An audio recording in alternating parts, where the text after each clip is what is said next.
Con ustedes, Kirtop, y estos son 100 datos sobre el mundo antiguo que cambiaron la historia para siempre. Cerebro de vidrio.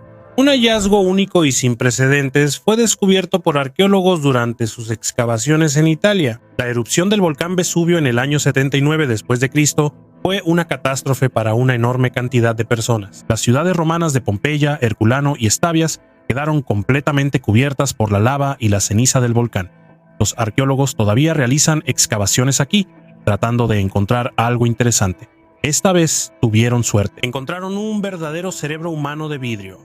La energía térmica liberada durante la erupción superó 500 veces la que se liberó con la explosión de la bomba atómica sobre Hiroshima. Los restos de un hombre de 25 años de Herculano, que murió durante la erupción del Vesubio, fueron descubiertos en la década de los 60. Su cuerpo fue entonces encontrado en una pequeña habitación en el Colegio de los Augustales, una construcción dedicada al emperador Octaviano Augusto. El cuerpo del joven estaba en la cama y, por su postura, parece que estaba dormido en el momento de su muerte. Para llevar a cabo sus investigaciones y estudiar artefactos antiguos, los arqueólogos tienen que analizar todo minuciosamente, pieza por pieza. Los arqueólogos, sin pensarlo mucho, decidieron abrir el cráneo del joven y encontraron dentro un pedazo de vidrio en el que se había convertido el cerebro.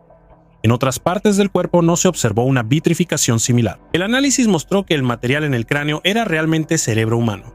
En los fragmentos de vidrio se encontraron ácidos grasos característicos. No pudieron entrar al cráneo desde el exterior, ya que no había rastros de ellos cerca. Por los restos carbonizados de madera, los científicos determinaron que la temperatura en ese lugar alcanzó hasta 520 grados. La grasa en el cuerpo del hombre literalmente se incendió y los tejidos blandos se evaporaron. Después de eso, la temperatura alrededor bajó bruscamente, lo que provocó la vitrificación de los restos del cerebro. Los pulmones del hombre se convirtieron en una masa esponjosa, algo que tampoco se observó en otros restos. Una situación similar con los pulmones ya la habían visto los científicos en víctimas de eventos trágicos más modernos, como los incendios en Dresde y Hamburgo durante la Segunda Guerra Mundial. Del cerebro de vidrio pasemos a las herramientas de trabajo de vidrio.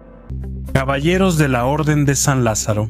¿Cómo solemos imaginarnos a los caballeros cruzados medievales? Por supuesto, son hombres valientes, fuertes y barbudos con armaduras deslumbrantes que blandían sus poderosas y hermosas espadas en honor al cristianismo. ¿Y si les digo que en realidad no era así y que la imagen de guerreros fuertes y sanos es un mito? En realidad, eran prácticamente zombies con armaduras. Los caballeros leprosos pertenecían a la Orden de San Lázaro. La historia de este ejército aterrador es la siguiente. En el siglo XII, la lepra arrasaba Europa, una terrible epidemia que acababa con las personas una tras otra. Y si un hombre contraía esta terrible enfermedad, no le quedaba más que asustar a los niños desobedientes. En aquellos tiempos lejanos, la gente no entendía las causas de la enfermedad, pero sí comprendía perfectamente lo contagiosa que era. Por eso, la gente hacía todo lo posible para apartar al infectado de la sociedad, para que no propagara la infección entre las personas sanas. A los enfermos normalmente se les mantenía en lugares especiales llamados leproserías. Una de esas leproserías era la de San Lázaro en Jerusalén. Se especializaba en antiguos caballeros. Los templarios enviaban allí a los antiguos miembros de su orden y pagaban por su estancia. Cuando la horda otomana estaba a las puertas de Jerusalén, los caballeros decidieron no quedarse de brazos cruzados esperando su muerte, sino tomar las armas, ponerse la armadura e ir a luchar. Es evidente que esos caballeros no podían actuar como un guerrero de pleno derecho. Sin embargo, cuando deciden ir contra ti, aunque sean caballeros medio muertos con armaduras y blandiendo una espada, de cualquier manera, eso causará ciertas molestias. Por eso, esos caballeros no solo eran un arma psicológica, sino también biológica, ya que contagiaban de maravilla al ejército enemigo. Un hacha ritual de 4500 años de antigüedad. En China, en la ciudad de Wuxi, los arqueólogos descubrieron un arma ritual antigua, un hacha con grabados que tiene 4500 años de antigüedad. El hacha pertenece a la cultura Liangshu, una de las culturas más desarrolladas de China en esa época. Esta cultura habitaba en el delta del río Yangtze, pero cuando ocurrieron las inundaciones, la gente de Liangshu se vio obligada a abandonar su capital y su asentamiento. Esto llevó a su completa desaparición alrededor del año 2300 antes de nuestra era. Los científicos encontraron 329 herramientas de piedra, 73 puntas de flecha de piedra y hueso, y muchos otros artefactos de cerámica y jade. Lo más interesante es un hacha en la que por ambos lados están grabadas imágenes de cuerpos, tigres, patrones de nubes y aves. El hacha fue encontrada en una plataforma de sacrificios y tiene rastros de desgaste y daño. Los científicos creen que el hacha no se usaba en combates, sino en rituales y ceremonias para simbolizar el poder. Liu Baoshan, el director del Instituto Arqueológico local, explicó que los patrones en el hacha fueron hechos con una herramienta de piedra más dura. Este es el primer hacha con un grabado de tigre que se ha encontrado en esta región. Ahora nos adentraremos aún más en la historia y descubriremos qué comían nuestros antepasados hace más de 100.000 años. El hombre de Nebraska. Un error, no un fraude. El hombre de Nebraska es un caso que ocurrió en Estados Unidos en 1922 y es similar a la historia del hombre de Piltdown, excepto que esto fue un error y no un engaño. Harold Cook, propietario de un rancho en Nebraska, encontró un diente que fue identificado erróneamente por Henry Fairfield Osborne, presidente del Museo Americano de Historia Natural, como un diente de homínido. Esto llevó a la creación del concepto del hombre de Nebraska. Con el tiempo, los científicos encontraron otros fragmentos del esqueleto y determinaron que el diente en realidad pertenecía a un mamífero extinto parecido a un cerdo, el pecarí, y no a un homínido. Para 1927, la idea del hombre de Nebraska fue oficialmente refutada. Este caso dañó la reputación de los arqueólogos, pero a diferencia del hombre de Piltdown, fue resultado de un error y no de un fraude intencional. Sin embargo, este error fue utilizado en el debate en torno al juicio del mono en Estados Unidos y se convirtió en un argumento para los creacionistas y otros opositores a la teoría de la evolución. ¿Cómo los católicos juzgaron a un difunto? Una vez ocurrió un hecho extraño y aterrador en la historia de la Iglesia Católica. El Papa Esteban VI decidió llevar a cabo un juicio contra su predecesor, el Papa Formoso. Pero había un problema. Formoso ya llevaba un año muerto y enterrado. Increíblemente, Esteban VI aún así se atrevió a hacerlo. Ordenó sacar el cuerpo de Formoso de la tumba, vestirlo con las ropas papales y sentarlo en el trono en una de las iglesias más famosas de Roma. Y entonces comenzó el juicio, que se hizo conocido como el Sínodo Horrendo o el Juicio al Cadáver. Como Formoso, naturalmente, no podía hablar ni defenderse. Detrás de él se sentó un hombre que fingía ser su voz. Al final, el Papa muerto fue acusado de todos los pecados y castigado. Le cortaron los dedos de la mano derecha, arrastraron su cuerpo por Roma atado a un caballo y lo arrojaron al río. Quiero recordarles que todo esto le estaba pasando a una persona ya muerta. Pero el Papa Esteban VI no pudo alegrarse mucho tiempo por este resultado. La gente estaba indignada por una acción tan horrible, y pronto comenzó una rebelión. Esteban fue encarcelado, donde finalmente lo mataron. Posteriormente, otro papa, Juan IX, prohibió juzgar a los muertos para que algo así nunca volviera a suceder. Y el cuerpo de Formoso fue encontrado por monjes y lo enterraron de nuevo, ahora con el debido respeto en la Catedral de San Pedro. Así que incluso las personas más importantes de la historia a veces pueden hacer cosas horribles y extrañas. Escriban su opinión en los comentarios. ¿No les parece que la Iglesia Católica ha estado involucrada en demasiados escándalos horribles a lo largo de su historia? ¿Y a qué creen que se deba esto? Antiguo marcador de fútbol maya. En México, en Chichén Itzá, en la península de Yucatán, los arqueólogos encontraron un disco de piedra con la imagen de dos personas jugando Tlachtli, un antiguo juego popular en esta región. Este disco, que pesa más de 40 kilos, se utilizaba como marcador para registrar los resultados de los partidos. El Tlachtli, un juego de pelota mesoamericano, era común entre los pueblos de Mesoamérica antes de la llegada de Colón. Los juegos se realizaban como eventos rituales y a veces iban acompañados de sacrificios, pero con mayor frecuencia se jugaban por diversión. Es difícil no estar de acuerdo en que los arqueólogos consideran al Tlachtli como el antecesor del fútbol moderno.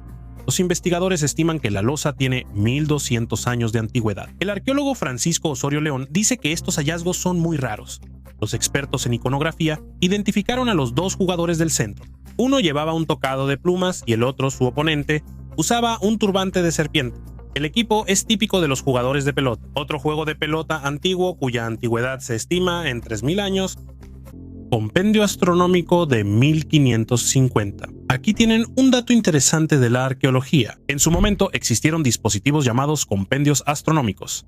Eran pequeños instrumentos para cálculos complejos, empaquetados en una sola cajita. Los compendios astronómicos costaban bastante y eran un símbolo de riqueza para su dueño. Uno de esos compendios, hecho alrededor de 1550 en Augsburgo, está fabricado de latón dorado. El conjunto de ese compendio incluía muchos instrumentos, como un instrumento para determinar la hora por la noche mediante las estrellas, listas de latitudes, una brújula magnética, un listado de puertos y bahías, un calendario perpetuo y un indicador lunar. Con un compendio astronómico se podía saber la hora actual, la altura de la marea en los puertos y realizar cálculos de calendario. Todo esto era tan sorprendente y útil que hoy en día es difícil imaginar cómo funciones tan complejas cabían en un dispositivo tan pequeño. El pedorro más famoso del mundo. ¿Alguna vez has oído hablar de un hombre que tocaba la flauta usando su trasero? ¿No? Entonces abróchense los cinturones porque están a punto de conocer la inusual historia de José Pujol, o como también lo llamaban, el hombre pedorro. Nuestra historia comienza en Francia, cuando un día un niño pequeño llamado José decidió nadar en el mar y así, al sumergirse bajo el agua, sintió que su estómago se llenaba de agua fría. Asustado, corrió hacia la orilla y de ahí empezó a salir el agua, pero no por la boca o la nariz, sino por el ano. La mamá de José, al ver esto, lo llevó al médico, quien la tranquilizó diciéndole que el niño simplemente tenía un control único sobre los músculos de su abdomen. Esto le permitía llenar el recto de aire o agua y expulsarlos en forma de un chorro potente. Imagínate, la distancia de esos disparos a veces alcanzaba varios metros. Después de la escuela, José trabajó un tiempo en una panadería. Luego sirvió en el ejército, donde sus compañeros se enteraron de su talento inusual. Incluso les hacía espectáculos. Y después del servicio decidió mostrar su arte en un gran escenario. Así, en 1887, José Pujol subió por primera vez al escenario de un teatro en Marsella, y unos años después se ganó el cariño del público del famoso Moulin Rouge. No solo podía lanzar chorros desde su ano, sino también emitir diferentes sonidos de varios tonos. Su talento era tan único que recibió el apodo de Le Pétoman, que en francés significa el hombre pedorro. Y ahora, imaginen, José podía tocar la flauta, imitar disparos de cañón, apagar velas a varios metros de distancia e incluso interpretar el himno francés, la Marsellesa, usando solo la fuerza de su ano. A su espectáculo asistieron personalidades tan conocidas como Sigmund Freud, el rey Leopoldo II de Bélgica y el rey Eduardo VII del Reino Unido e Irlanda. Durante sus presentaciones, las salas estallaban de risa y la gente lloraba de alegría. Y por supuesto no era por el olor. Uno de los números más populares de su repertorio era un espectáculo infantil, donde gracias a su talento único, imitaba para los niños los sonidos de diferentes animales y aves. Pero lamentablemente, a principios del siglo XX, llegó la desgracia a la familia de José. 2 de sus hijos regresaron de la guerra como inválidos, y el tercer hijo fue encarcelado. Esto obligó a José a alejarse del arte escénico y regresar al negocio de la panadería. José Pujol murió en 1945 a la edad de 88 años, y fue enterrado en el cementerio La Valette. Especialistas de la Sorbona incluso ofrecieron a sus familiares una gran suma de dinero por la oportunidad de estudiar los restos de José, pero ellos se negaron. Así que el cuerpo de este hombre único, el pedorro, todavía descansa en su tumba, guardando en secreto su increíble talento. Cerveza en lugar de agua. ¿Sabías que en la antigüedad a la gente le gustaba beber cerveza, especialmente durante la cena? Pero no era la cerveza que conocemos hoy en día. Era más espesa, más nutritiva, y la gente no la bebía solo por gusto, sino para obtener calorías adicionales que eran muy necesarias para los trabajadores.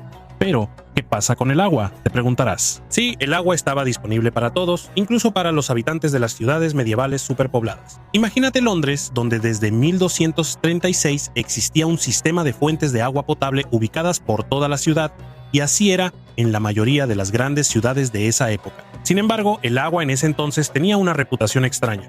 Se consideraba una bebida para los pobres y los enfermos, es decir, para quienes no podían permitirse tomar cerveza o vino en la cena. Pero en un día caluroso todos bebían agua, sin siquiera pensar que eso pudiera violar las normas de sanidad. Y sí, antes del inicio de la industrialización, la mayoría de los arroyos eran limpios y se podía beber de ellos sin hervir el agua. Pero en los grandes ríos, especialmente los que pasaban por ciudades grandes, se podía encontrar todo tipo de basura que dejaban los habitantes de la ciudad. Por eso en las ciudades la gente prefería usar pozos. ¿Y sabían que el sistema de descarga directa de aguas residuales al río una vez llevó a una catástrofe gigante conocida como el Gran Hedor de Londres? Estas son las historias interesantes que esconden las bebidas comunes que estamos acostumbrados a ver todos los días. Un camino de piedra en el fondo del mar.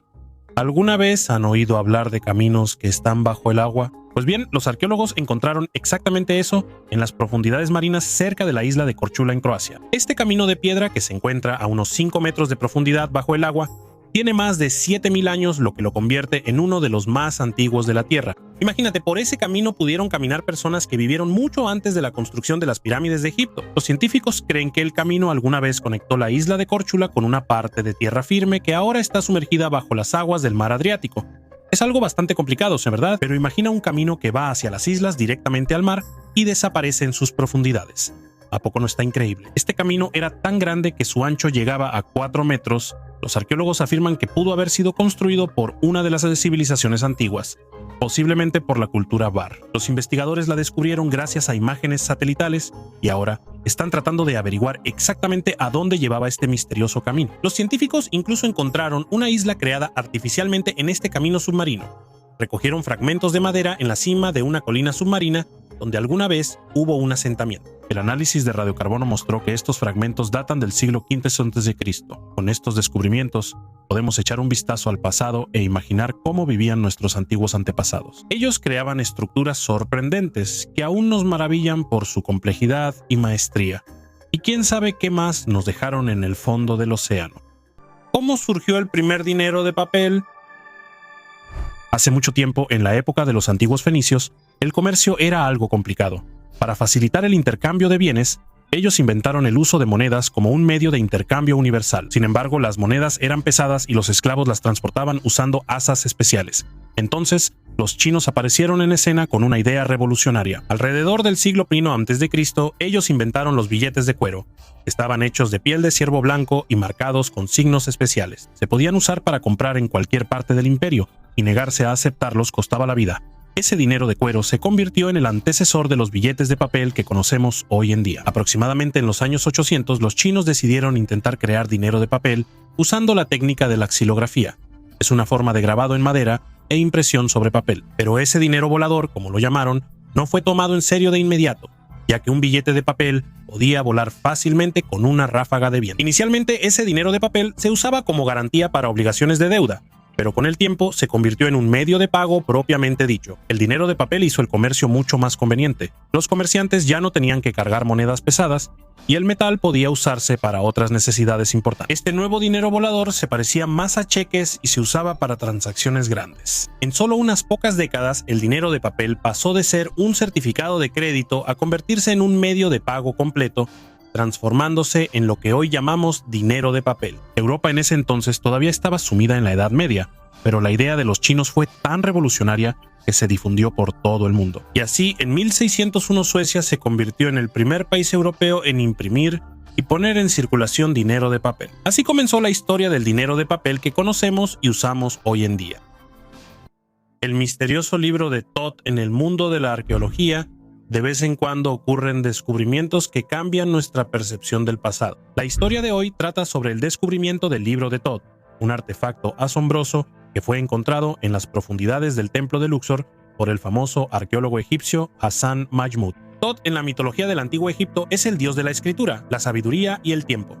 A menudo se le representa con cabeza de ibis o como un babuino. Se considera que Thoth es el creador de los jeroglíficos y de numerosos textos mágicos. El libro de Thoth es un pergamino en el que están escritas profecías y parábolas atribuidas a este dios. El majestuoso pergamino está hecho de papiro de alta calidad y se ha conservado extremadamente bien a pesar de los muchos siglos. Pero lo más importante de él es su contenido.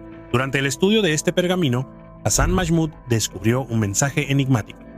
Thoth posee conocimientos ocultos a la vista. Quien se atreva a leerlo obtendrá la sabiduría de los dioses. Este mensaje, al parecer, estaba dirigido al rey al que pertenecía el templo de Luxor. Este artefacto es increíblemente valioso para arqueólogos e historiadores. Puede arrojar luz sobre las creencias del antiguo Egipto acerca del mundo, los dioses, y también mostrar cómo los antiguos egipcios interactuaban con estas deidades. El libro de Thoth es increíblemente místico. El descubrimiento del pergamino fue una verdadera revelación, ya que su contenido y mensaje nos permitieron adentrarnos en las profundidades de la mitología del antiguo Egipto y acercarnos a la sabiduría de una gran civilización cuya historia aún está envuelta en misterios. El show odontológico del Dr. Parker. Y ahora hablemos de la persona que cambió la odontología. Les presento a Edgar Randolph Parker, quien nació en 1872 en el pequeño pueblo de Teignmouth Creek, en el estado de New Brunswick. Edgar, siendo niño, demostró una increíble ingeniosidad cuando decidió convertirse en avicultor a los 9 años. Aunque ese plan fracasó, Edgar no se desanimó. Al convertirse en adolescente, Edgar intentó ser comerciante de diferentes cosas, pero su padre estaba en contra de esa idea y vendió su carreta. Edgar estaba tan molesto que decidió embarcarse junto con su tío, quien poseía varios barcos. Pero el destino lo llevó a la medicina cuando sufrió una lesión y terminó en un hospital de Buenos Aires. Inspirado por el trabajo de los médicos, decidió convertirse en dentista. A los 17 años, Edgar ingresó a la Facultad de Odontología de Nueva York e incluso intentó comenzar a ejercer, lo que llevó a su expulsión de la facultad. Sin embargo, Edgar no renunció a su sueño. Continuó estudiando y finalmente obtuvo su título en Filadelfia. Al convertirse en dentista, Edgar se fue a Canadá, donde para atraer clientes inició una campaña publicitaria y ofreció un nuevo servicio: la extracción sin dolor de dientes usando su invento, la hidrocaína. Pronto, Edgar se convirtió en un dentista ambulante que extraía dientes sin dolor. Al mudarse a Nueva York, conoció a William Viva, un ex trabajador de circo, quien le propuso organizar un espectáculo médico teatralizado. El espectáculo comenzaba con una conferencia sobre la importancia de la higiene bucal. Después, Edgar extraía un diente a un voluntario sin dolor. Todos los espectadores quedaban encantados. Pronto tenía toda una red de consultorios y un ingreso de $3 millones al año. Edgar tal vez era más un showman, pero hizo muchas cosas buenas. Realizaba revisiones gratuitas, ofrecía pagos a plazos por los servicios y organizaba conferencias sobre el cuidado de los dientes y las encías. Así fue como un joven emprendedor convirtió la odontología en un verdadero espectáculo. ¿Cómo los ingleses conquistaron la India? Hoy van a emprender un viaje al pasado para descubrir una de las historias más fascinantes: la historia de cómo el Imperio Británico conquistó la India, la joya de su corona. Oh, esos sí que eran tiempos. Aquí fluían ríos de piedras preciosas, té y metales que los ingleses enviaban sin vergüenza a su país para venderlos a precios altísimos. Y todo comenzó a mediados del siglo XVIII y continuó hasta el final de la Segunda Guerra Mundial. Durante ese tiempo, los ingleses se hicieron increíblemente ricos y los pobres indios aún más pobres. Regresemos al año 1757, cuando ocurrió la batalla de Plassey, una batalla clave por el control de la India. De un lado de las barricadas estaban los ingleses, del otro los franceses. Ambas partes estaban aquí por una razón. En la India había grandes intereses financieros y nadie quería ceder.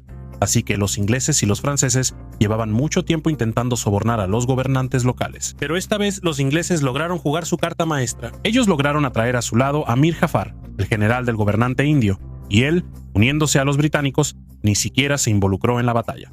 La batalla fue curiosa. Los franceses, confiados en su superioridad, organizaron un espectáculo en lugar de una batalla. En lugar de los 50,000 guerreros y 10 elefantes prometidos, solo una décima parte de la fuerza entró en combate, y eso sin entusiasmo. Al final, los ingleses se impusieron prácticamente sin esfuerzo, y los habitantes locales incluso se pasaron a su lado.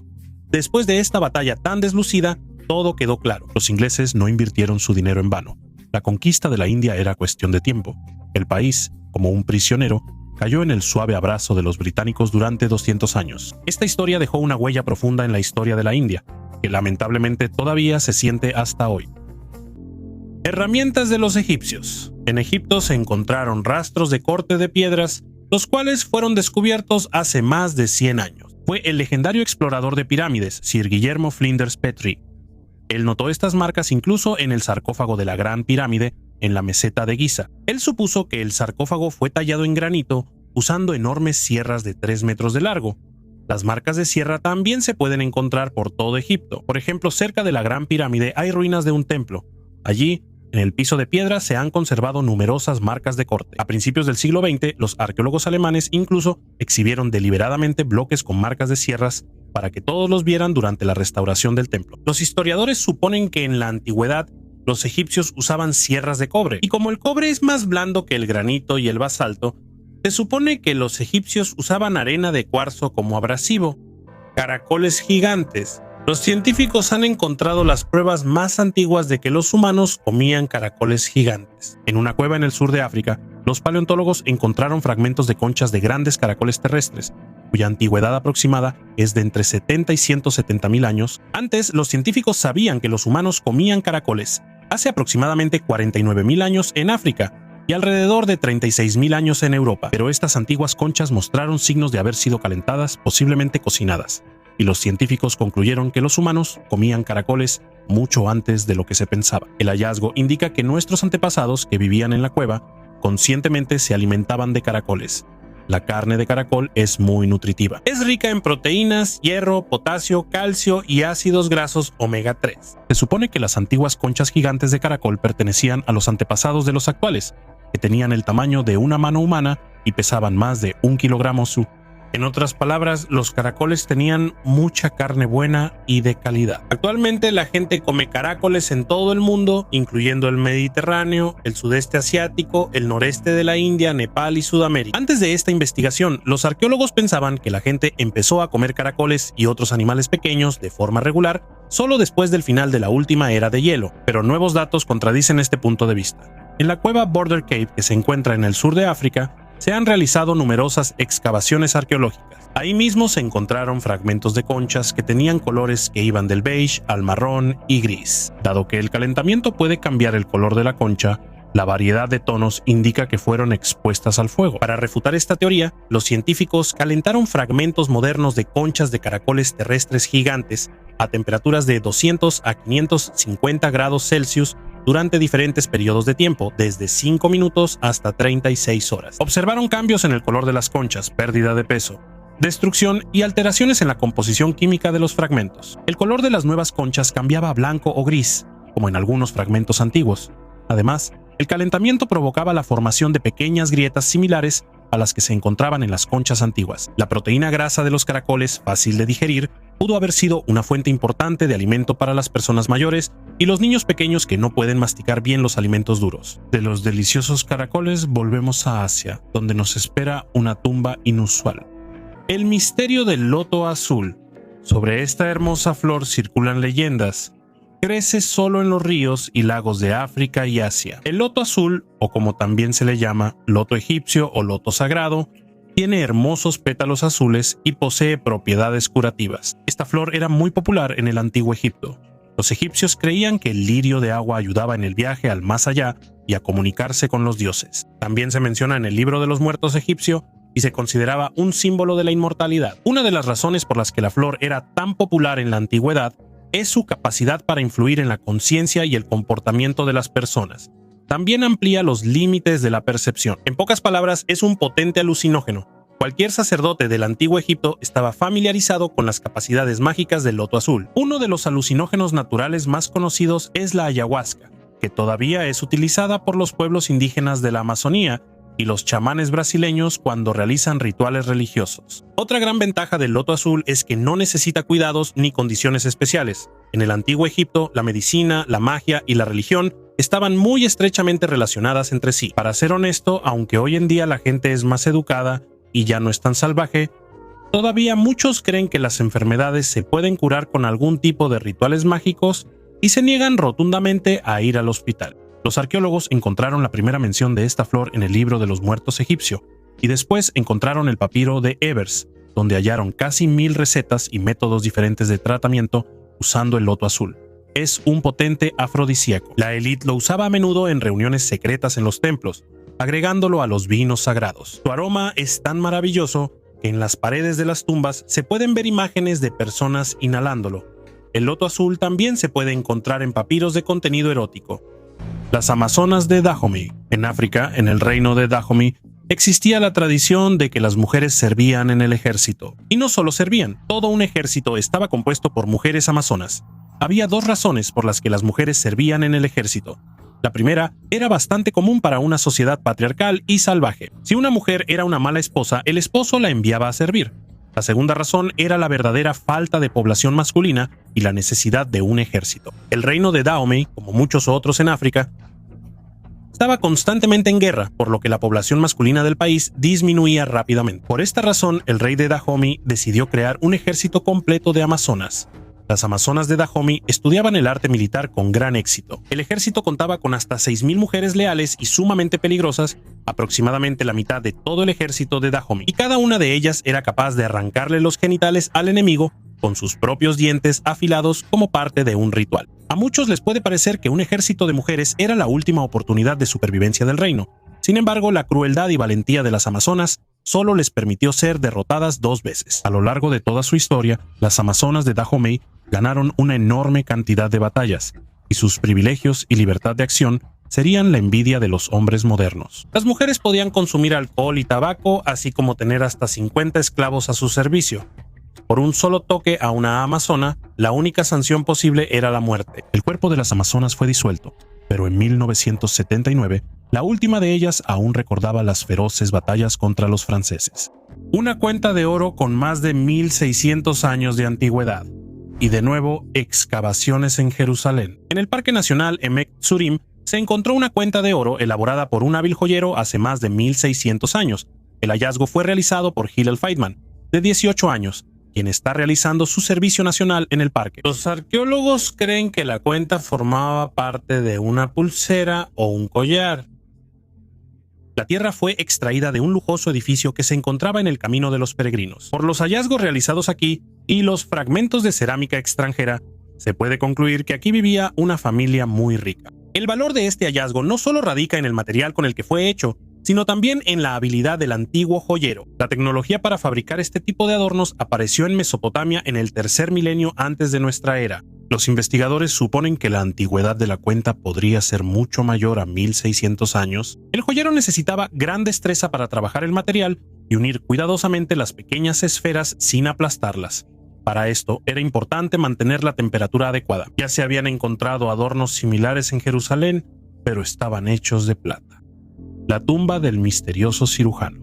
En Hungría, los arqueólogos descubrieron la tumba de un hombre misterioso fechada en el primer siglo de nuestra era, en la que se encontró un conjunto de instrumentos quirúrgicos de alta calidad. Este hallazgo se hizo cerca del pueblo de Jászberény, ubicado en el centro del país, donde los investigadores originalmente realizaban excavaciones en busca de artefactos de la edad del cobre. Con la ayuda de un estudio magnetométrico, los arqueólogos pudieron descubrir un cementerio abandonado desde hace mucho tiempo, que data de los siglos 6 al 9 de nuestra era, y comenzaron a excavar varias filas de tumbas. Una de las tumbas resultó ser más antigua que las demás, y fue fechada en el primer siglo de nuestra era. Esta tumba era poco profunda y contenía los restos de un hombre que murió entre los 50 y 60 años de edad. A los investigadores les sorprendió la presencia de herramientas metálicas en la tumba, que pudieron identificar como instrumentos quirúrgicos romanos. Las herramientas estaban escondidas en dos cofres de madera, enterrados a los pies del difunto.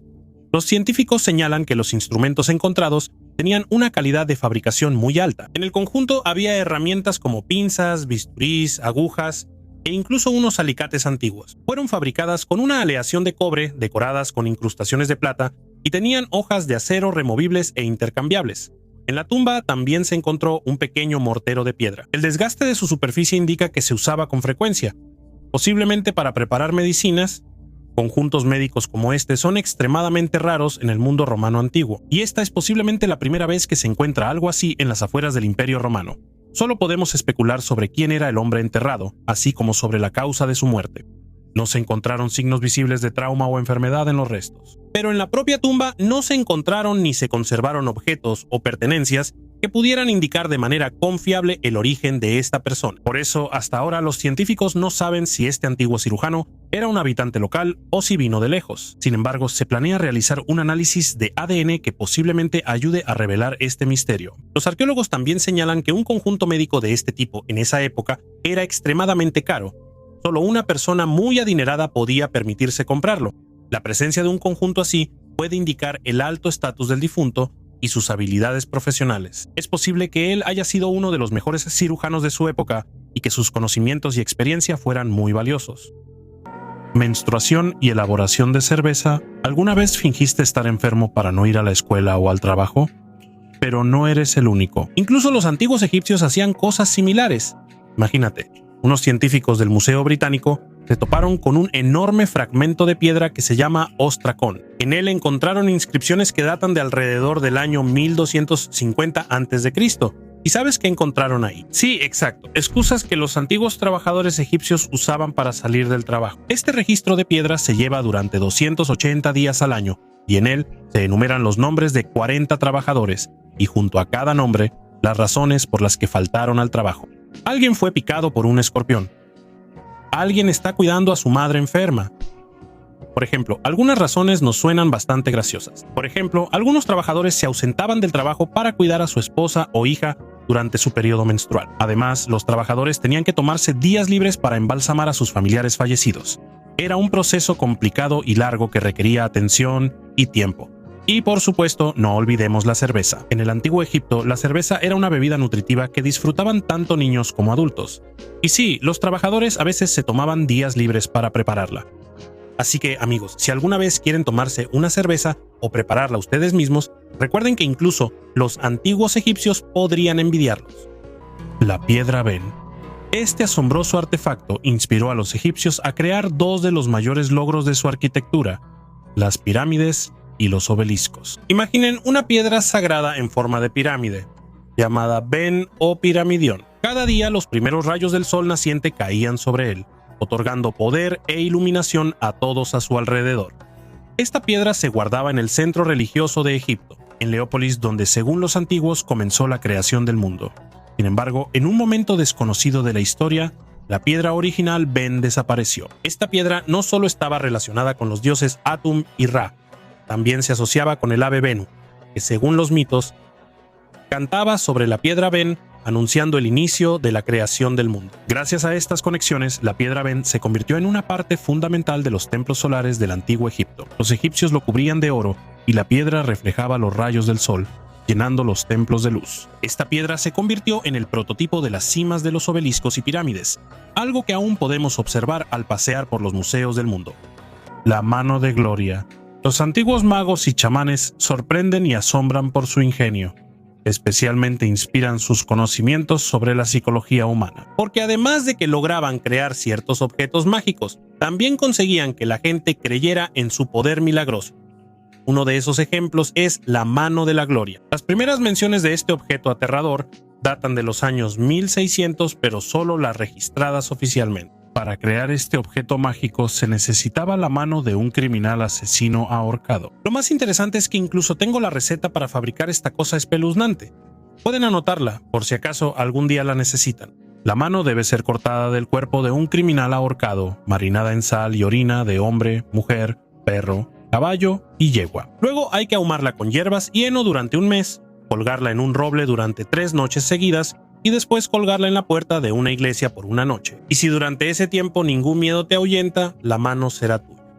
Según otra receta, la mano debía, por así decirlo, marinarse con diferentes ingredientes. Dos de ellos son ponia y simat. Por suerte, hasta ahora no sabemos la traducción de esas palabras. ¿Y cuál es el propósito de esa mano?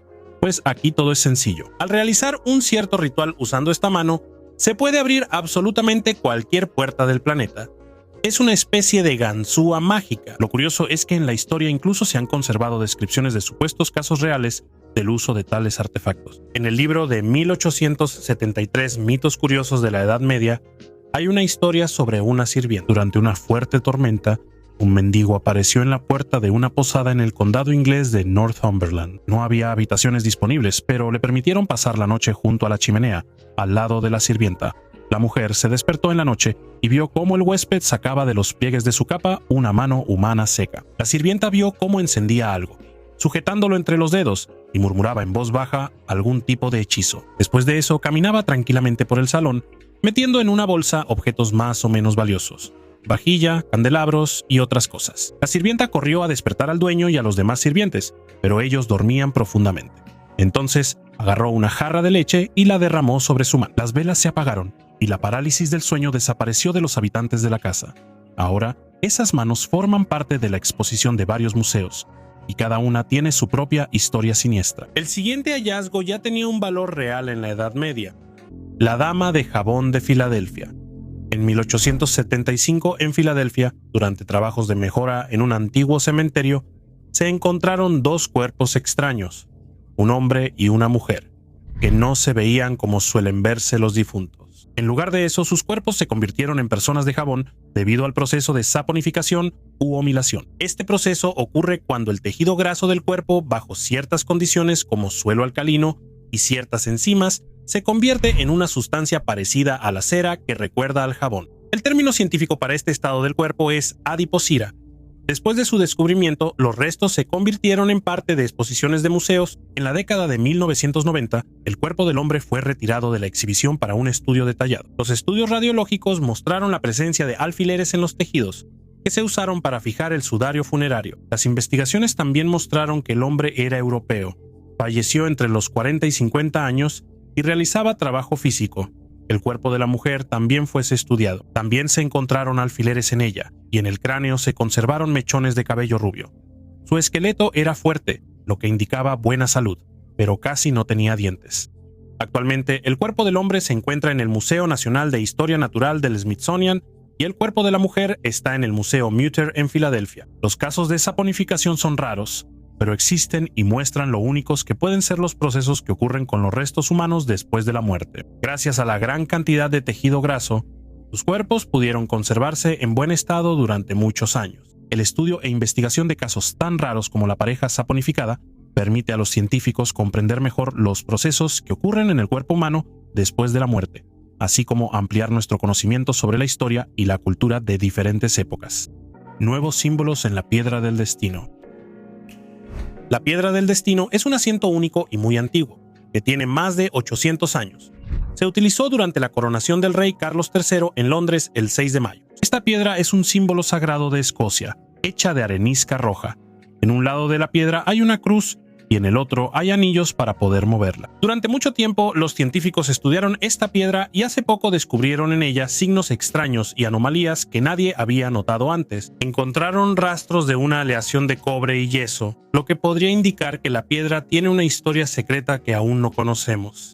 Los científicos de la Organización Estatal de Escocia realizaron un escaneo láser de la piedra y encontraron marcas que se parecen a números romanos. Sin embargo, no se puede afirmar con certeza que sean números romanos. También investigaron rastros de aleación de cobre en la piedra y descubrieron que en el pasado se colocó sobre la piedra durante un cierto periodo de tiempo un objeto de cobre o latón, posiblemente alguna reliquia sagrada. Los científicos también encontraron yeso en la piedra del destino, lo que podría indicar que en el pasado se hizo un molde de yeso de este artefacto. No se menciona tal molde en ningún registro y esto fue una sorpresa para los científicos. La piedra del destino se utilizó en la coronación de los reyes escoceses en el siglo XIII y ahora se utiliza en la coronación del monarca en el Reino Unido. Fue robada de Escocia en 1296 y no regresó hasta el siglo XX. En cuanto a su historia antes del siglo XIII, sigue siendo un misterio.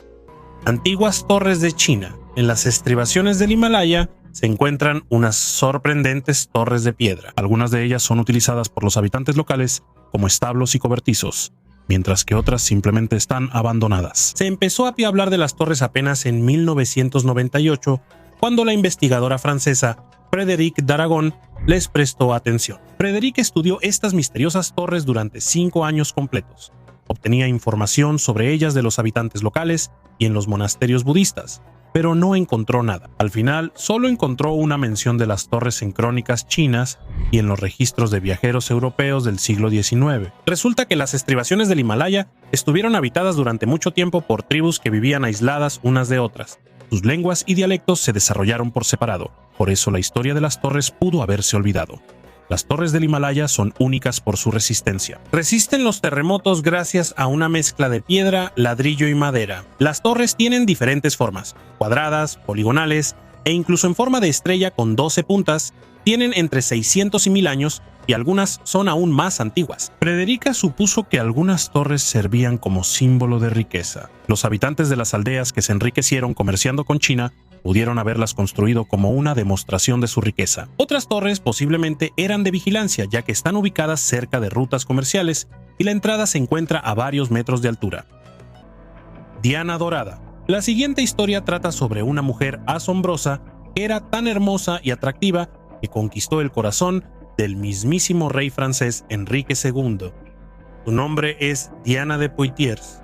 Imagínense, Diana era 20 años mayor que el rey, pero a pesar de eso, Enrique le fue fiel durante 2 décadas. Él literalmente la llevaba en brazos, le daba regalos y construía palacios para ella. Incluso después de su muerte y de ser expulsada de la corte real, Diana conservó su belleza y elegancia, algo que muchas jóvenes damas de la corte solo podían envidiar. La mujer se cuidaba mucho, usaba una máscara para protegerse del sol, comía de manera saludable, dedicaba mucho tiempo a la equitación y, por supuesto, aprovechaba todas las posibilidades de la cosmetología de aquella época. Y así, en 2009, los científicos decidieron descubrir el secreto de la belleza de Diana y analizaron un mechón de su cabello.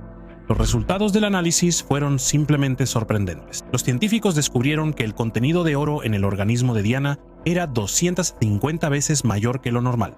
¿Cómo fue posible esto? De hecho, esto se puede explicar por el hecho de que los aristócratas de esa época solían usar oro en su vida cotidiana. Comían en vajilla de oro, usaban joyas de oro y utilizaban cosméticos con oro. Pero había algo más. En los antiguos archivos se conservaron registros sobre una bebida de oro que los alquimistas parisinos preparaban especialmente para Diana. Este elixir de belleza y juventud incluía láminas de oro, jugo de limón, vino y otros componentes que supuestamente actuaban como un veneno de acción lenta. En los retratos de Diana, su piel parece blanca como la porcelana, lo que probablemente sea consecuencia de la anemia causada por el consumo constante de esta bebida de belleza. Pero a pesar de esto, Diana no solo conservó su belleza, sino que también vivió hasta los 67 años, mientras que la esperanza de vida promedio de las mujeres era de solo unos 33 años. Parece que Diana tenía otro secreto que hasta ahora sigue siendo un misterio para la ciencia moderna. Así que si alguna vez te encuentras con una bebida dorada, piénsalo 2 veces antes de probar. El ejército prusiano de gigantes. Cualquiera que se interese por la historia militar tiene en casa al menos una pequeña colección de objetos militares conmemorativos, órdenes y medallas, armas y armaduras, maquetas de equipo militar y notas de archivo. El primer coleccionista de objetos militares fue el rey prusiano Federico Guillermo I. Él coleccionaba gigantes y, por supuesto, vivos. El rey estaba tan fascinado por los hombres altos que formó con ellos todo un ejército de gigantes. Sabemos que en los siglos XVII y XVIII la estatura promedio de los hombres era considerablemente más baja que ahora. Por eso, en aquellos años, un chico que medía más de 180 centímetros era considerado un gigante y era un excelente candidato para el ejército del rey prusiano. Puede parecerte que en esa época un chico podía elegir si servir o no.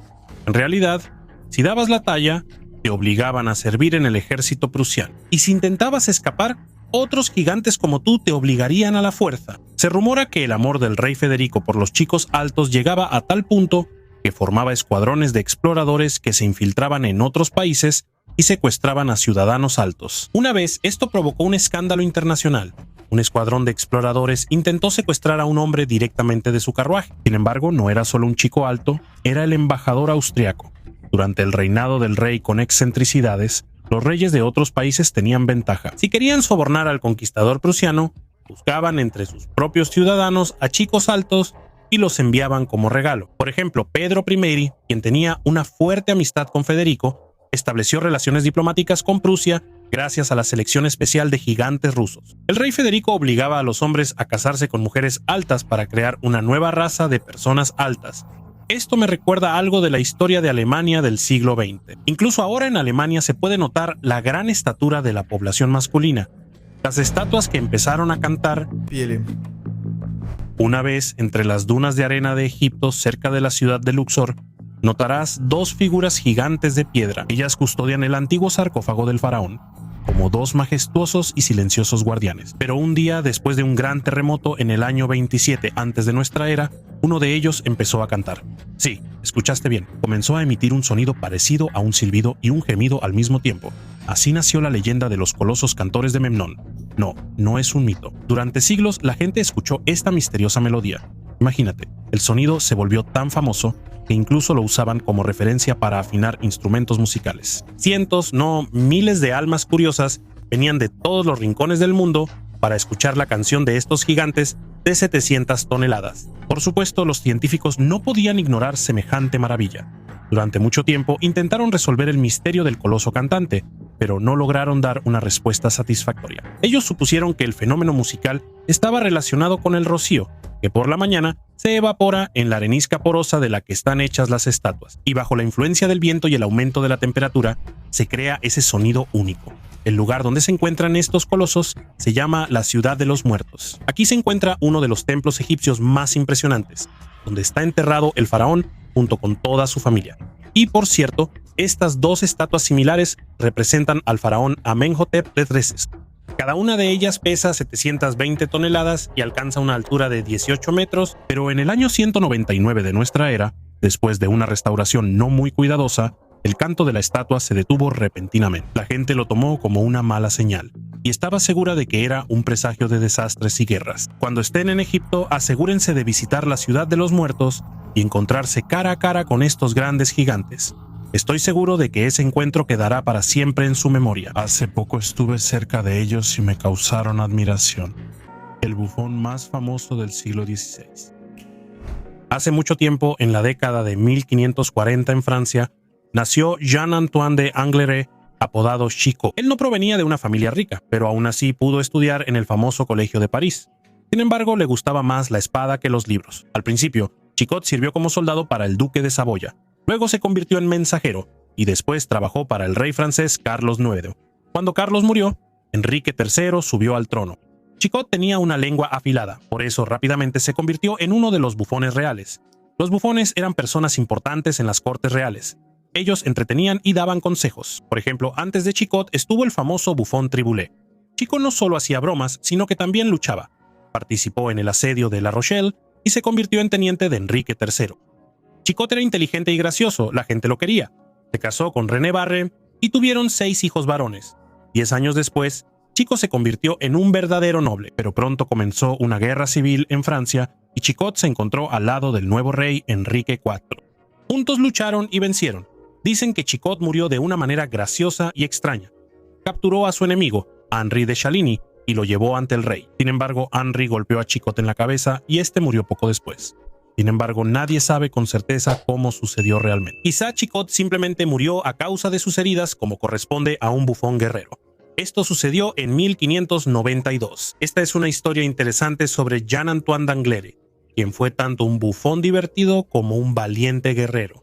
El misterio de la tumba etrusca. Un nuevo descubrimiento nos espera en Italia. En la parte central, en la ciudad de Bulci, los científicos descubrieron una tumba etrusca única del siglo VI a.C., que permaneció intacta durante mucho tiempo. En esta tumba se encontraron muchos recipientes de cerámica y un plato con un brasero.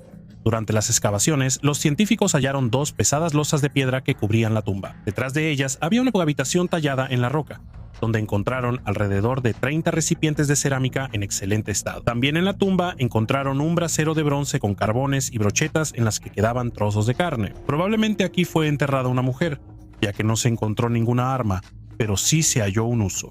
Los restos de la mujer fueron incinerados y colocados en una vasija especial que los etruscos usaban para guardar las cenizas. La ciudad de Bulci fue un próspero centro de comercio y artesanía hasta que en el año 280 a.C. fue destruida por Roma. La ciudad decayó y luego fue abandonada. Muchas tumbas fueron saqueadas por ladrones en busca de objetos valiosos. Por eso encontrar una tumba intacta es realmente raro. El descubrimiento accidental de la tumba de Tutankamón. En el lejano año de 1922, un arqueólogo llamado Howard Carter se topó con el mayor hallazgo de su vida. En el Valle de los Reyes en Egipto, él descubrió la tumba de Tutankamón, en la que había más de 5,000 artefactos valiosos. Pero ¿sabías que esta expedición pudo no haber ocurrido? Los arqueólogos occidentales habían estado explorando el Valle de los Reyes desde principios del siglo XIX. Cuando comenzó la Primera Guerra Mundial, las excavaciones se suspendieron y no lograron grandes resultados. En ese momento aparece en escena el conde Carnarvon, o George Herbert, quien financiaba estas excavaciones. Estaba decepcionado por la falta de descubrimientos y estaba listo para dejar de financiar. Pero en 1922 decidió darle una oportunidad a Howard Carter, quien estaba seguro de que había algo importante en el Valle de los Reyes.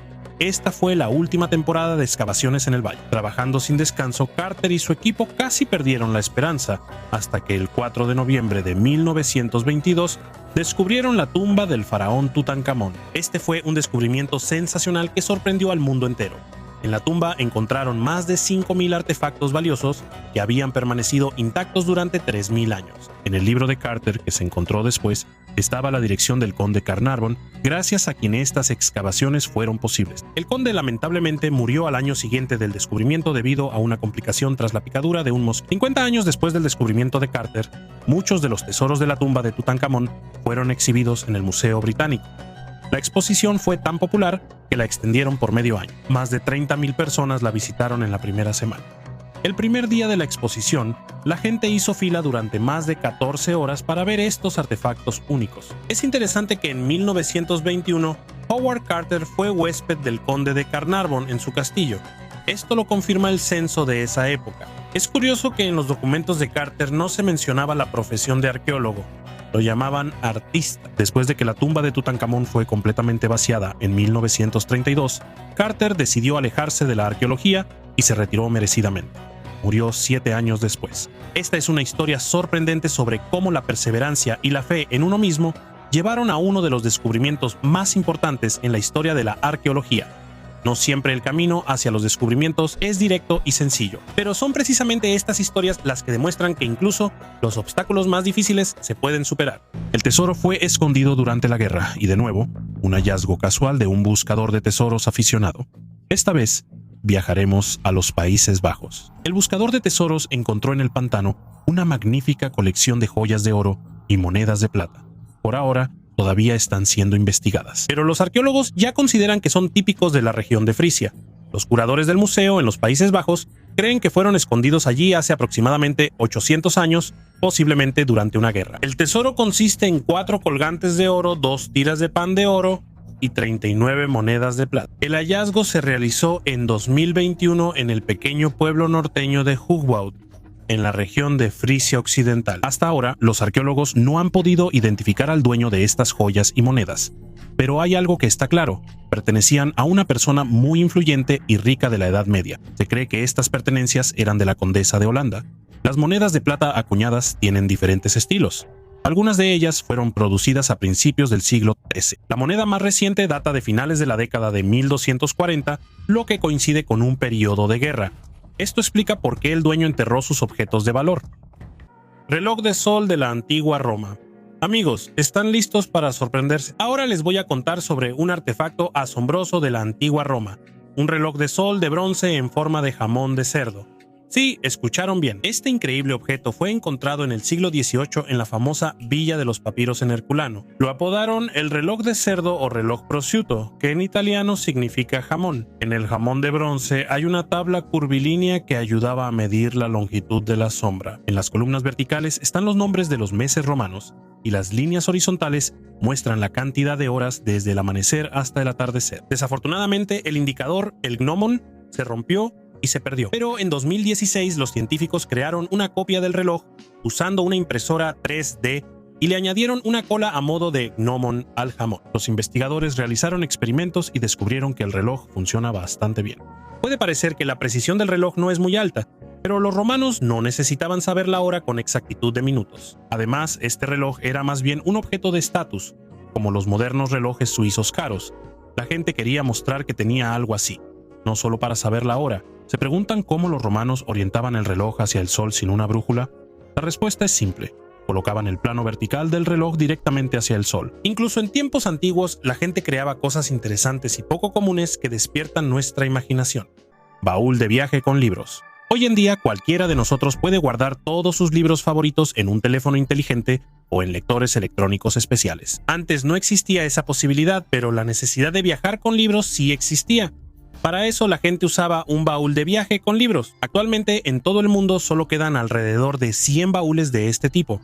En 2019 las bibliotecas bodleianas de Oxford adquirieron uno de un comprador privado. El baúl llegó desde Francia y fue fabricado de madera y cuero en los años 1400. También tenía cierres metálicos y correas para llevarlo a mano para transportarlo. La mayoría de los baúles de libros que se han conservado datan de los años 1500, lo que los convierte en unos de los más antiguos que se hayan encontrado. El hallazgo más interesante fue un grabado en madera, adherido al lado interior de la tapa. Era una obra llamada Dios Padre en la Majestad, un borrador de un libro litúrgico en París. En general, el grabado en madera era increíblemente raro. No solo fue encontrado en su contexto original y fechado en los primeros intentos de impresión en Europa, sino que se sabe que solo existen 4 ejemplares de este tipo. Archaeoraptor, una falsificación del siglo XXI. En la siguiente historia está involucrada la conocida National Geographic. El Archaeoraptor se hizo famoso en 1999 gracias a un reportaje exclusivo en National Geographic, donde se afirmó que era el eslabón entre los dinosaurios y las aves. Sin embargo, solo unas semanas después, la revista se vio obligada a admitir que el Archaeoraptor resultó ser una falsificación, compuesta por restos de diferentes animales pegados juntos por campesinos chinos. Después de este fracaso, la criatura recibió el apodo de el ave de Piltdown, en referencia al famoso caso del fraude del hombre de Piltdown a principios del siglo XX. Habitaciones secretas. Entonces, ¿qué podría estar oculto dentro de las pirámides? Hay muchas teorías al respecto, desde objetos religiosos y tesoros hasta antiguos pergaminos llenos de conocimiento. Y algunos incluso están seguros de que en los escondites de las pirámides egipcias podrían estar ocultos artefactos de dioses cósmicos. ¿Recuerdan la historia de los años 90 cuando un robot bajado por uno de los conductos se topó con unas puertas misteriosas? Los grandes científicos de la antigüedad griegos y romanos, estaban fascinados por la habilidad de los constructores de pirámides. Y los cronistas árabes medievales como Al-Masudi y Al-Idrisi escribieron sobre maravillas, oro y momias que posiblemente se encontraron dentro. Pero no todos los científicos están de acuerdo en que las pirámides servían solo como tumbas. Los partidarios de la historia alternativa afirman que la Gran Pirámide pudo haber sido una cápsula del tiempo, un almacén de conocimientos de una civilización antigua que se convirtió en la base del antiguo Egipto. Y existe una teoría aún más exótica de Christopher Dunn, quien propuso que la Gran Pirámide podría no ser otra cosa que una central energética. Y no olviden la Cámara de los Registros, la legendaria biblioteca antigua donde, según algunos investigadores, se guardan todos los conocimientos de los antiguos, capaces de sacudir los cimientos de nuestra comprensión del mundo. Fawcett perdido, saludo a todos los amantes de la historia y la aventura. Hoy nos sumergiremos en la fascinante historia de Percy Fawcett, un hombre que se hizo famoso en vida, pero que solo obtuvo verdadero reconocimiento después de su misteriosa desaparición. Este explorador, viajero y topógrafo británico desapareció en la selva brasileña mientras buscaba una ciudad perdida. Percy heredó el amor por los viajes de su padre, quien era miembro de la Sociedad Geográfica Real. Él eligió el servicio militar, trabajó en inteligencia y estudió topografía, pero desde joven le fascinaba la arqueología. Percy estaba convencido de la existencia de misteriosas ciudades antiguas de los Atlantes en las selvas de Brasil. En 1925, basándose en antiguos manuscritos y leyendas, Fawcett creyó en la existencia real de una ciudad antigua en la meseta de Mato Grosso. Se le dio el nombre en clave Z. Percy, junto con su hijo mayor Jack y su amigo Erely Rimmel, partieron en su búsqueda. Un detalle curioso: Percy dejó una nota pidiendo que no enviaran una expedición de búsqueda si ellos desaparecían. Después de que el trío cruzó un afluente del Amazonas, el río Xingu, no se supo nada más de ellos. La versión más común sobre su desaparición es un ataque de caníbales. Sin embargo, en 1932 la primavera trajo nuevos detalles. Un misionero trajo una historia que le contó una indígena. Los hombres fueron capturados por los indígenas Arubudú. Viajaron de aldea en aldea hasta que fueron asesinados. A pesar de las súplicas de Percy de que no lo buscaran, se organizaron varias expediciones de rescate y surgieron distintas versiones. Algunos afirmaron que encontraron a Fawcett cautivo, otros que había muerto. Incluso se descubrió una tumba, pero resultó que los restos no pertenecían a Fawcett ni a sus compañeros. Las tribus indígenas, asumiendo la culpa por la muerte, hablaban de haberlo matado por compasión, ya que los hombres estaban enfermos. Pero nadie pudo presentar pruebas convincentes. Esto dio origen a una nueva versión. Fawcett fundó una colonia entre los indígenas y convirtió a su hijo en el nuevo dios blanco. Un pequeño grupo de investigadores cree que Percy encontró las ciudades perdidas de la Atlántida y se quedó allí. Esta historia está llena de misterios y enigmas sin resolver que siguen intrigándonos hasta el día de hoy. La supercarretera de los antiguos mayas. Ahora nos embarcaremos en una aventura directamente en la selva de Guatemala. Durante los últimos 8 años, los arqueólogos han estado trabajando para revelar los secretos de la antigua civilización maya. Abróchense los cinturones, nos espera un emocionante viaje al pasado. Recuerda cómo de niño te encantaba esconderte entre los árboles y arbustos del parque, pero ¿y si alguien hubiera escondido toda una ciudad? Eso es exactamente lo que descubrieron los científicos usando una tecnología súper genial llamada LIDAR. Esta tecnología permite ver a través de la jungla exactamente como puedes ver a través del agua en una piscina. Los arqueólogos no encontraron solo una ciudad, sino que descubrieron toda una red de 400 ciudades mayas conectadas entre sí por caminos. Imagínate, es como un enorme mapa del tesoro donde todas las islas están conectadas por puentes. Y no solo por caminos, sino por verdaderas supercarreteras. Los investigadores creen que estas supercarreteras no solo eran enormes, incluso más anchas que nuestras autopistas más anchas, sino que también estaban iluminadas por la luz de la luna. Interesante, ¿verdad? Todo esto era gracias a una capa de yeso blanco que cubría el camino. ¿Te imaginas lo increíble que sería correr por esa carretera bajo la luz de la luna? Richard Hansen, el principal arqueólogo de esta investigación, llama a esta red el primer sistema de supercarreteras del mundo. Él dice que estos caminos eran como una telaraña que conectaba todas las ciudades en un solo gran sistema. Y aunque nuestros amigos mayas no usaban ruedas ni animales domésticos para transportarse, se supone que viajaban por estos caminos a pie. ¿Puedes imaginar cómo iban de una ciudad a otra recorriendo muchos kilómetros por estas superautopistas? Cabellos antiguos. Resulta que esta terrible epidemia tiene una historia muy larga. Diferentes sustancias narcóticas eran populares hace miles de años, y en aquellos tiempos millones de personas en todo el mundo morían por este veneno. Los arqueólogos encontraron el caso más antiguo de consumo de drogas en Europa en la isla de Menorca, cerca de España. El cabello de esta persona tiene más de 3000 años. Los científicos, al estudiar la cueva de Escarritz, descubrieron que nuestros antepasados realizaban un extraño ritual. Al fallecido le cortaban mechones de cabello, los teñían de rojo y los colocaban en pequeñas cajas hechas de cuerno y madera. Los investigadores analizaron el cabello utilizando métodos avanzados y encontraron en él alcaloides, escopolamina y efedrina, sustancias que provocan alucinaciones. No es ningún secreto que en el cabello y las uñas de una persona los investigadores pueden detectar drogas incluso después de meses y años. Los científicos creen que las personas antiguas consumían plantas que provocaban visiones, como la mandrágora, el beleño y el estramonio.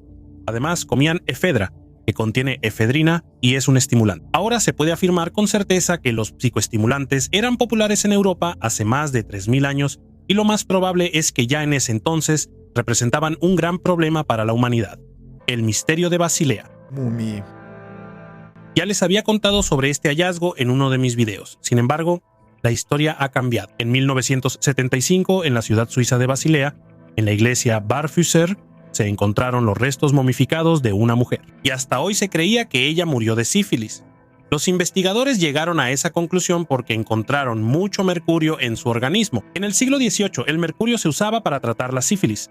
De ahí se sacaron esas conclusiones. Pero ahora se logró establecer que la mujer murió por una bacteria desconocida para la ciencia. La mujer se llamaba Anna Catalina Bischoff, era esposa de un pastor y murió en 1787. Con la ayuda del análisis de ADN, los investigadores incluso identificaron a sus descendientes.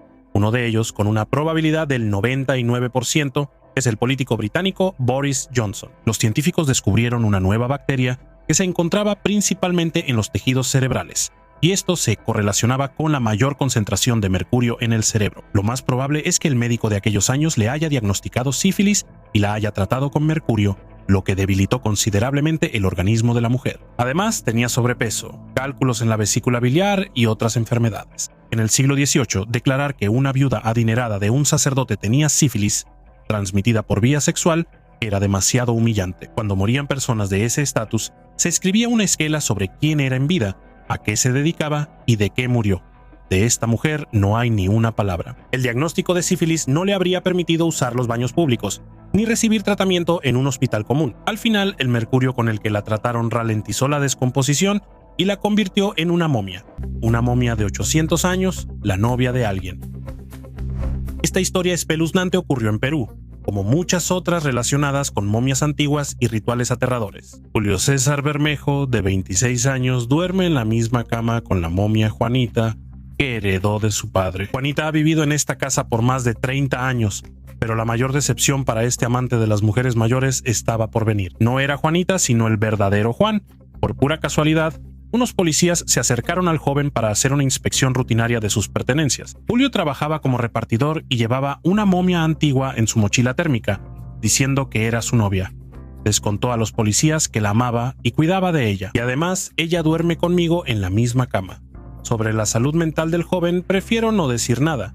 De eso hablarán los médicos después de que le hagan un examen médico. Por ahora, él permanecerá bajo custodia. El joven afirma que su padre llevó la momia a casa hace 30 o 40 años, ya que el museo no la aceptó como donación. Según el ex repartidor, su familia la compró por 2000 soles peruanos, que en ese entonces era una suma enorme.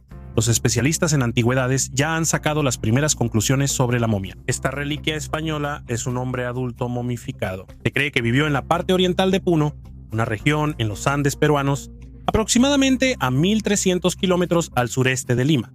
El hombre tenía alrededor de 45 años. El chico declaró que simplemente decidió reunirse con sus amigos y llevó la momia consigo porque quería mostrarle la chica a sus amigos. Es difícil añadir algo más a esta historia, así que propongo pasar al siguiente hallazgo de los arqueólogos.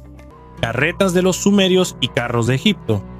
Cuando ves en películas o en imágenes representaciones de hermosos carros y poderosos caballos, eso es una completa mentira. En realidad, si no fuera por los caballos débiles y enfermos, lo más probable es que ese tipo de transporte nunca hubiera aparecido. Los carros surgieron debido a los caballos débiles y en tiempos antiguos, los caballos y burros domesticados no tenían en su dieta un alimento bueno y de calidad, por eso crecían débiles y no eran capaces de cargar guerreros sobre el lomo. Para esos caballos se inventaron los carros. La construcción de este transporte permitía distribuir toda la carga en las ruedas, y hasta un caballo débil podía jalarlo. Si literalmente excavamos en la historia, los carros de guerra aparecieron mucho antes que la caballería.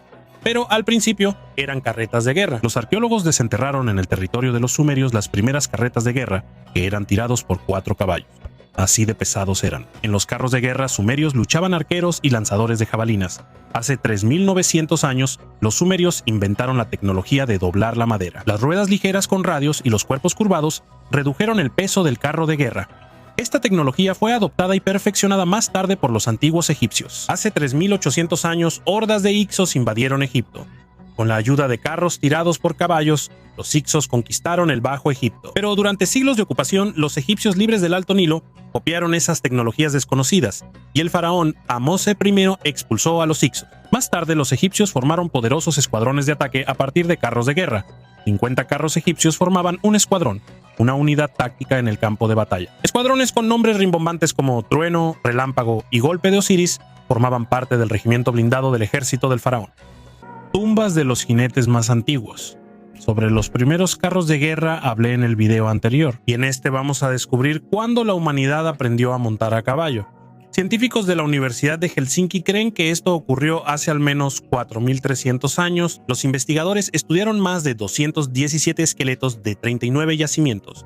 De ellos, alrededor de 150 pertenecen a la cultura Yamnaya. Al menos 24 esqueletos podrían haber pertenecido a jinetes, lo que podría significar que la equitación ya estaba muy extendida hace 3000 años. La equitación se indica por cambios en el esqueleto, el lugar de inserción de los músculos en la pelvis y el muslo, la forma de la cabeza articular de la cadera, la degeneración de las vértebras debido a la carga vertical y otros factores.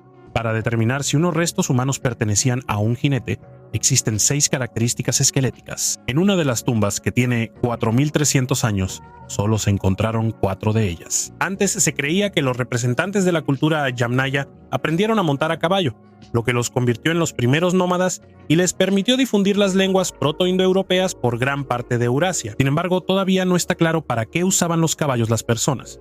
Puede que fuera más cómodo para pastorear el ganado, o tal vez montar a caballo era un símbolo de estatus. Pero tampoco hay que descartar que montar a caballo se usara principalmente para la guerra. Después de todo, históricamente las guerras han obligado a las personas a inventar nuevas tecnologías y mejorar su vida cotidiana. Para mejorar sus capacidades de combate en el campo de batalla, las personas usaron caballos, y en el futuro, los caballos ayudaron a resolver sus problemas cotidianos y aceleraron la ocupación de nuevas tierras.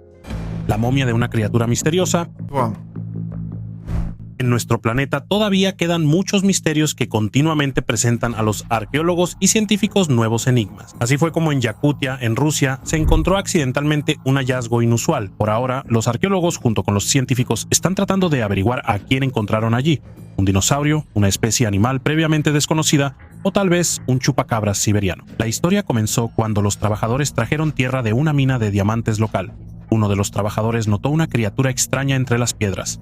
Resultó ser una momia. Al principio pensó que era un pequeño dinosaurio, ya que los trabajadores ya habían encontrado aquí huevos fosilizados parecidos a los de avestruz.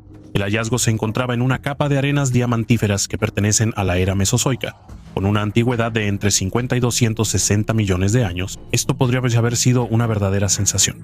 Gracias al frío clima siberiano y al permafrost, los restos de esta misteriosa criatura se conservaron perfectamente. Los trabajadores entregaron la momia a los científicos, quienes al principio no pudieron determinar qué tipo de animal era. La fotografiaron y enviaron la foto a sus colegas. En solo un día se descubrió que no era un dinosaurio, sino una simple marta sibelina.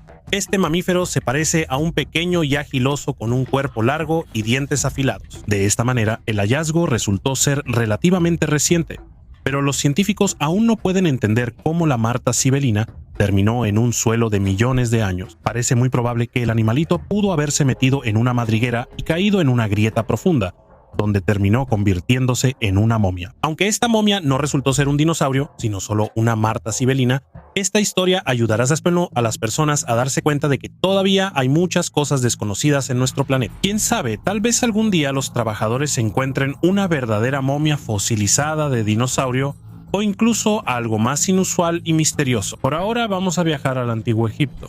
El cráneo de Coloberas, un hallazgo falso.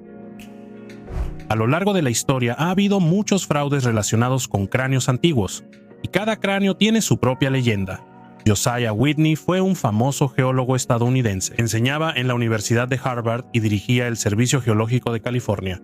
Sin embargo, su fracaso fue verse involucrado en el escándalo del cráneo de Coloveras. El cráneo fue descubierto por mineros a una profundidad de 40 metros bajo una capa de lava. El arqueólogo Whitney lo presentó en julio de 1866 como los restos humanos más antiguos jamás encontrados, con una antigüedad de aproximadamente 1 millón de años. Poco después surgieron dudas sobre la autenticidad del cráneo, pero el arqueólogo tenía muchos seguidores. Casi 3 décadas después, William Henry Holmes del Instituto Smithsoniano examinó el cráneo de Coloveras y descubrió sus características modernas, lo que indicaba que era una falsificación. Investigaciones posteriores demostraron que el cráneo fue colocado allí por los mineros, quienes querían hacerle una broma a Whitney. La prueba definitiva se confirmó en 1992. Cuando los estudios de radiocarbono determinaron que el cráneo tenía solo 1000 años de antigüedad, esta historia se convirtió en un recordatorio de la importancia de pensar críticamente y de saber colaborar con expertos en diferentes campos del conocimiento. Los arqueólogos y científicos siempre quieren atribuirse todos los logros por sí mismos.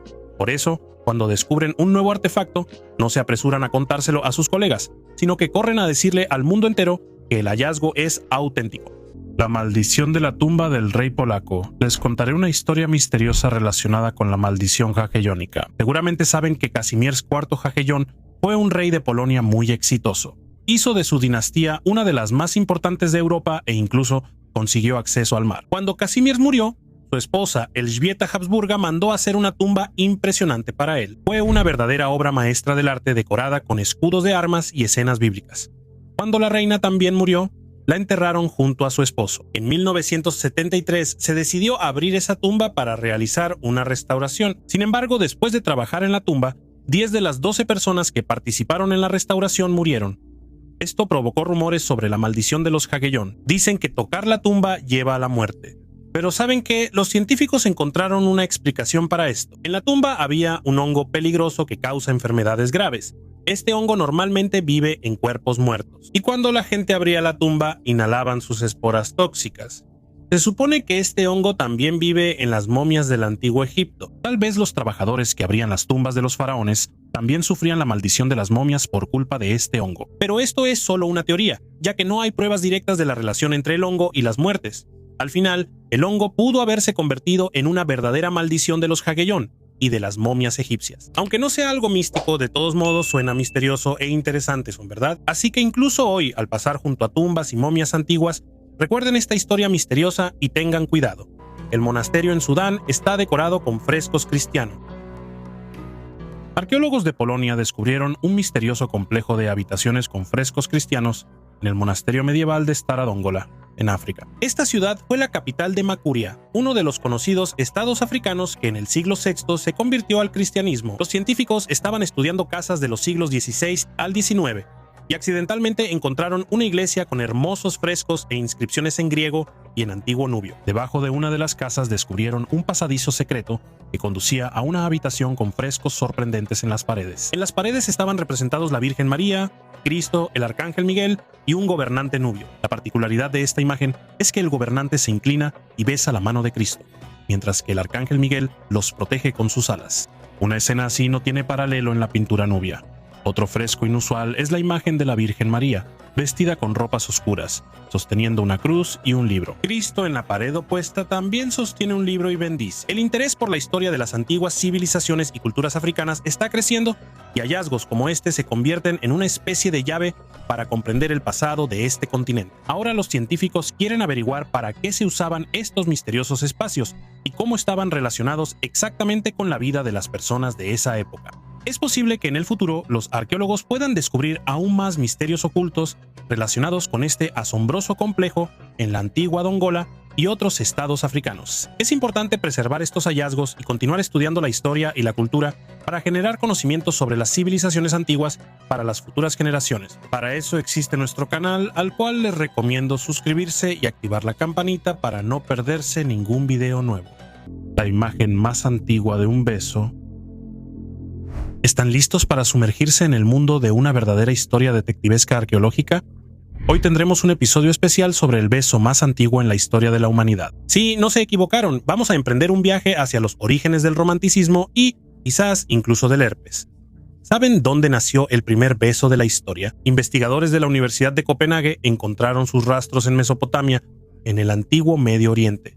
y esto fue hace unos 4500 años. Los científicos dicen que las personas ya practicaban los besos en ese entonces, y que esto incluso pudo haber contribuido a la propagación del herpes. Suena un poco aterrador, pero esto demuestra que los besos han sido una parte importante de nuestra vida durante milenios en diferentes culturas y regiones. Imaginen, amigos, en la antigua Mesopotamia, la gente usaba ciertas tablillas para hacer registros, y en algunas de ellas se describen los besos como parte de la intimidad romántica y la amistad. E incluso nuestros parientes más cercanos, los bonobos y los chimpancés, también se besan. Aquí tienen una prueba de que los besos no son solo un capricho nuestro, sino la base de nuestra comunicación y relaciones. Pero me pregunto, ¿el virus del herpes simple podría haberse transmitido a través de esos primeros besos? En los antiguos textos médicos de Mesopotamia se menciona una enfermedad que por sus síntomas se parece al herpes. Por supuesto, no podemos estar 100% seguros de que sea exactamente eso, pero la similitud es sorprendente. Resulta que tanto el romance como las enfermedades nos conectan con la gente de la antigüedad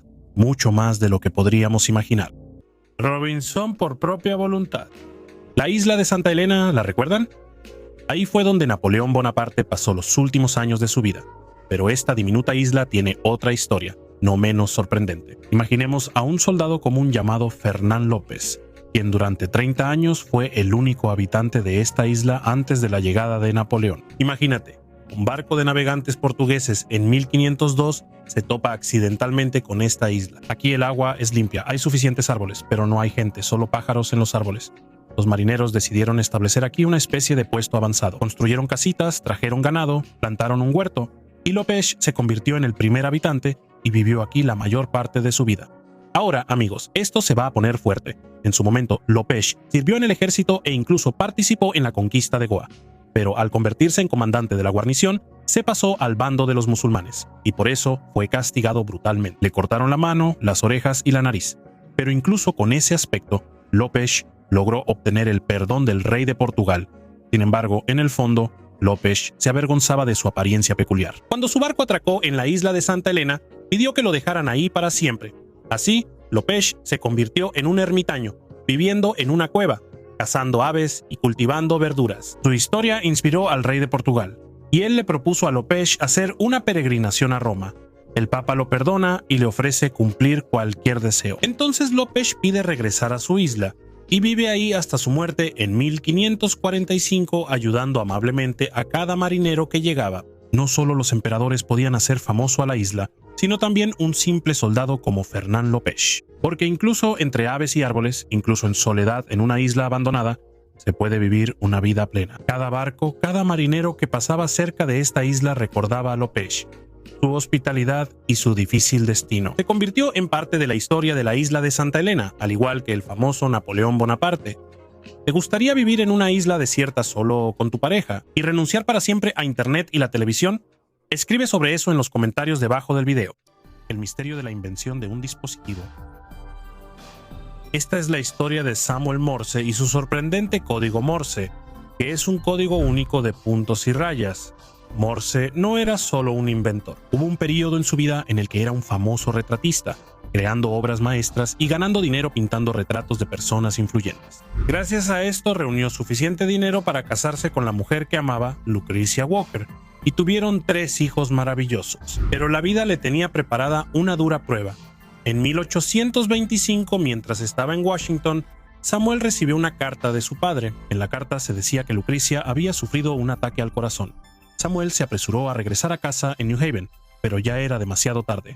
Lucretia fue enterrada antes de que él llegara. Esta tragedia lo hizo reflexionar. ¿Y si la carta no la hubiera entregado un mensajero que tardó varios días, sino un dispositivo tecnológico que fuera mucho más rápido? Tal vez entonces habría alcanzado a decirle un último adiós a su amada. A partir de ese momento, la pintura pasó a un segundo plano y Morse se dedicó a estudiar formas de transmitir información rápidamente a distancia. Así, después de muchos años de arduo trabajo, el mundo conoció el telégrafo electromagnético de Morse y su alfabeto único, compuesto de puntos y rayas. Hoy en día el código Morse no se utiliza tan a menudo, sin embargo los marineros, radioaficionados y aficionados a la historia todavía lo usan. Y aunque ahora puede parecer un poco anticuada, la influencia que tuvo en la tecnología y la sociedad fue increíblemente importante. Es un recordatorio de cómo una tragedia personal puede convertirse en el motor del progreso y cambiar el mundo. La tumba del hechicero romano. Ya es difícil asustar o sorprender a los arqueólogos. Sin embargo, este hallazgo descubierto en la antigua ciudad de Sagalazos es una excepción. Encontraron un entierro por cremación inusual, sellada 2 veces y cubierta de clavos doblados. La gente en la antigüedad quería salvar al mundo de los vivos del muerto enterrado aquí. ¿Quién era y por qué intentaron ocultarlo incluso después de la muerte? Lo sabrás a continuación.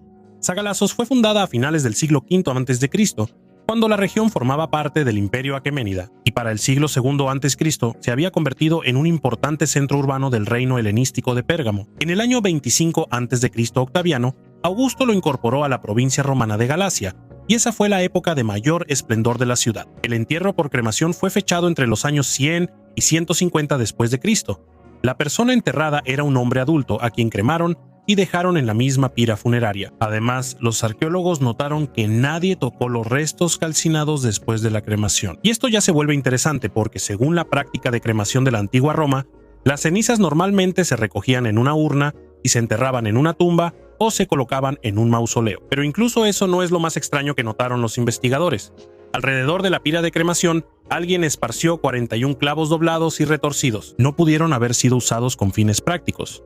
Su distribución alrededor del perímetro de la pira indica que los clavos fueron colocados ahí siguiendo algún orden específico. Encima de la pira aún humeante colocaron bien juntos 24 ladrillos de gran tamaño. Luego los ladrillos fueron cubiertos con una gruesa capa de yeso. Como resultado se obtuvo una tumba bastante masiva y bien sellada. Es interesante que cada una de estas prácticas ya se encontraba en la antigua Roma: la cremación, el sellado de la tumba con ladrillos e incluso los clavos retorcidos. Sin embargo, en nuestra historia se usó todo en un solo lugar. Lo más probable es que la persona enterrada fuera peligrosa en vida. Desafortunadamente, los restos de la persona incinerada resultaron inservibles para el análisis de ADN. Basándose en otras sepulturas de ese periodo, los arqueólogos concluyeron que la persona enterrada era un antiguo hechicero. Eso fue precisamente lo que asustaba a la gente cuando el hechicero estaba vivo, y causó tanto miedo que decidieron realizar un espeluznante ritual de entierro sellando la tumba. Dale like a este video, compártelo con tus amigos y suscríbete al canal, y a cada comentario amable sin falta le responderé. Gracias por ver. Hasta luego a todos.